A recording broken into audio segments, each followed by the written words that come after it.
Hi guys, welcome to our channel mister Sisindri. Bigg Boss season 8 ఆసక్తికరమైన మలుపులతో ముందుకు సాగుతుంది. ముఖ్యంగా రెండో వారం ఊహించని కంటెస్టెంట్ అయిన శేఖర్ భాష ఎలిమినేట్ అవ్వడం, అది కూడా ఏకంగా హౌస్మేట్స్లో సీత తప్ప ఎవరూ భాషకి సపోర్ట్గా నిలవలేకపోవడంతో షోపై ఆసక్తి పెరిగింది. ఇక ఇదిలా ఉంటే బిగ్ బాస్ హౌస్లో మూడో వారం నామినేషన్స్ తాజాగా ముగిశాయి. ఈ వారం నామినేషన్స్ కూడా ఫేస్ టు ఫేస్ పెట్టడంతో కంటెస్టెంట్స్ ఒకరిపై ఒకరు విరుచుకుపడ్డారు.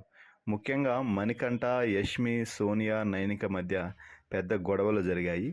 ఇక ఈ నామినేషన్ ప్రాసెస్ పూర్తి అవుతుంది అనుకుంటున్న సమయంలో బిగ్ బాస్ సూపర్ ట్విస్ట్ ఇవ్వడం జరిగింది.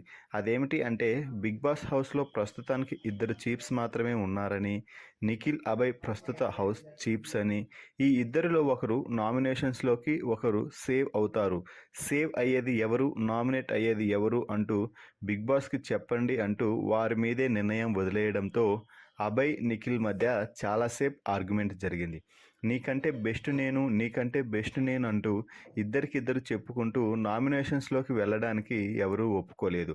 ఆ సమయంలో నిఖిల్, నేను గత వారం బెస్ట్ చీఫ్గా నిలిచాను, నువ్వు వేరొకరి చీఫ్ పదవి పోతే హౌస్మేట్స్ నిర్ణయంతో అయ్యావు, నేను గేమ్ ఆడి గెలిచాను అంటూ చెప్పడంతో నేను నీకంటే టాస్క్లో మంచి పర్ఫార్మెన్స్ ఇచ్చాను అంటూ మొదట నామినేట్ అవ్వడానికి ఇష్టపడలేదు. కానీ ఆ తర్వాత నిఖిల్ ఎంతకీ కాంప్రమైజ్ కాకపోవడంతో చివరికి అభయ్ డేర్ చేసి నామినేషన్స్లోకి రావడం జరిగింది.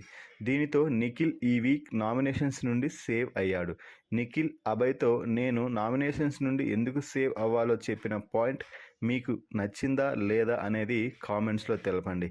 Please subscribe our channel mister సిసింద్రి.